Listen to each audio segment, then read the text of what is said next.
کی مشہور حدیث ہے کہ انہوں نے آقا کریم صلی اللہ علیہ وسلم سے سوال فرمایا کہ اگر مجھے لیلۃ القدر مل جائے، احساس ہو جائے مجھے کہ یہ گھڑی لیلۃ القدر کی ہے اور یہ رات لیلۃ القدر ہے، تو پھر میں اس میں کیا دعا مانگوں؟ تو سرکار مدینہ صلی اللہ علیہ وسلم نے جو امی کو دعا ارشاد فرمائی ہے، سکھلائی ہے کہ آپ یہ دعا مانگیں، اللہم انک عفو تحب العفو فاعف عنی۔ اے اللہ، بے شک آپ معاف کرنے والے ہیں اور آپ معاف کرنے کو پسند فرماتے ہیں، لہٰذا مجھے معاف کر دیجئے۔ یہ اس دعا کا ترجمہ ہے۔ جو بات قابل غور ہے وہ یہ ہے کہ حضور صلی اللہ علیہ وسلم نے اس موقع پر امی کی وساطت سے یہ دعا اپنی امت کو دی ہے۔ صرف یہ نہیں کہ خاص تھی امی ہی کے لیے، بلکہ امی کے واسطے سے قیامت تک آنے والی اپنی پوری امت کو، امت کے ہر طبقے کو، چاہے وہ طبقہ دنیا کے شعبوں کے لحاظ سے کسی شعبے سے بھی تعلق رکھتا ہو، گویا اشارہ کر دیا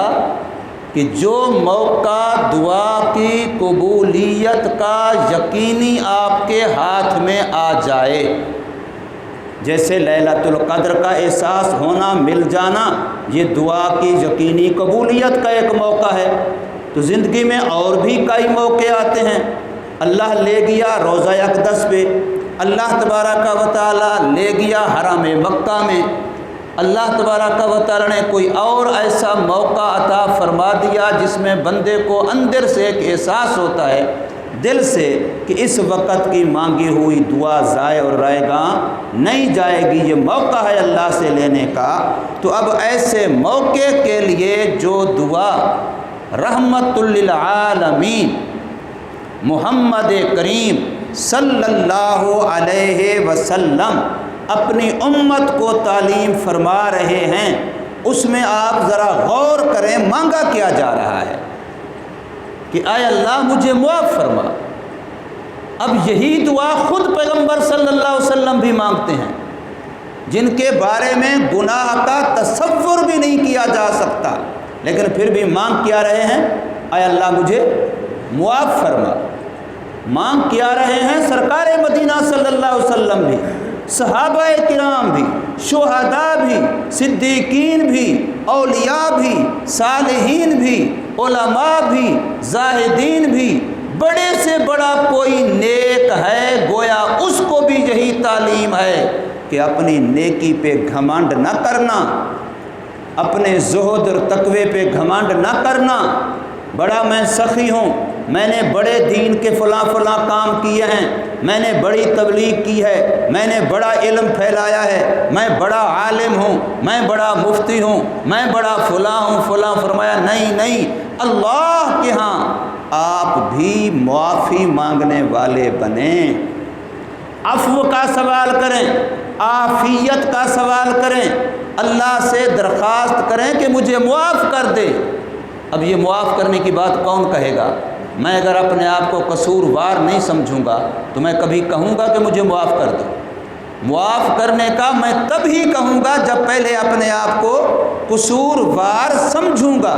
تبھی معاف کرنے کا کہوں گا۔ چاہے بندے سے معافی مانگ رہا ہوں، اپنے آپ کو قصوروار سمجھوں گا تو اس سے معافی کی درخواست کروں گا۔ اگر اللہ تبارک و تعالی سے معافی کی درخواست کر رہا ہوں تو اس کا مطلب بھی یہی ہے کہ میں اپنے آپ کو اللہ کے سامنے مجرم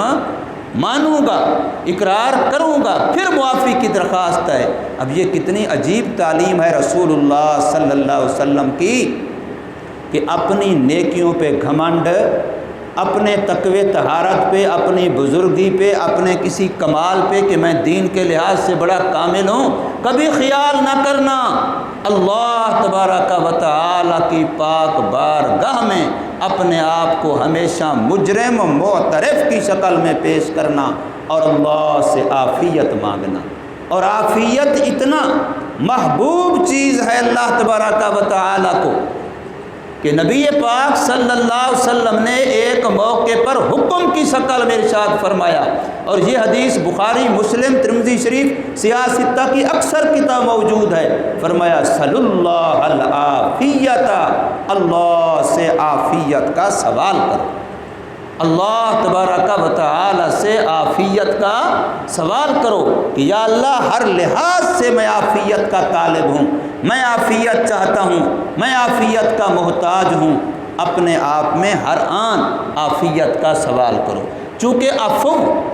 معاف کرنے والا ہونا، عافیت دینے والا ہونا، درگزر کرنے والا ہونا، یہ اللہ تبارک و تعالیٰ کے صفاتی ناموں میں سے ایک ہے۔ جہاں کہیں بھی آپ دیکھیں گے اللہ کے اسماء حسنہ لکھے ہوئے ہیں، ان میں یہ نام ہوگا عفو، ہوگا عفو، وہ اللہ معاف کرنے والا ہے۔ اور ہمیں حکم یہ ہے تخلقوا باخلاق اللہ، کہ اللہ تبارک و تعالی کی جو صفات ہیں وہ صفات تم اپنے اندر بھی پیدا کرو۔ تخلقوا باخلاق اللہ، کہ جو اللہ تبارک و تعالی کی صفات ہیں وہ تم اپنے اندر پیدا کرو۔ اب عفو، معاف کرنا،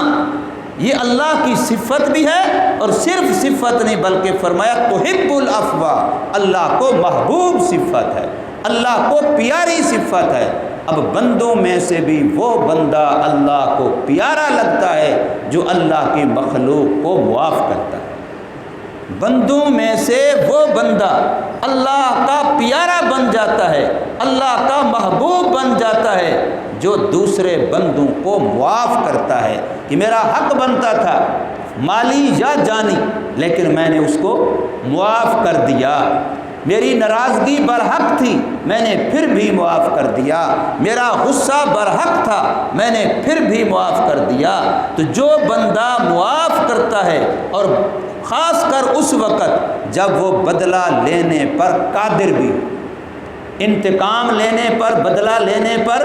قدرت بھی رکھتا ہو، پھر بھی معاف کرے، یہ تو اللہ کو بہت ہی زیادہ محبوب ہے، یہ تو اللہ تبارک و تعالیٰ کو بہت زیادہ محبوب ہے۔ اس لیے رسول اللہ صلی اللہ علیہ وسلم نے اس خاص موقع پر اور اپنی خاص بیوی کو، اس سے زیادہ قربت کا تعلق اور کس سے ہو سکتا ہے،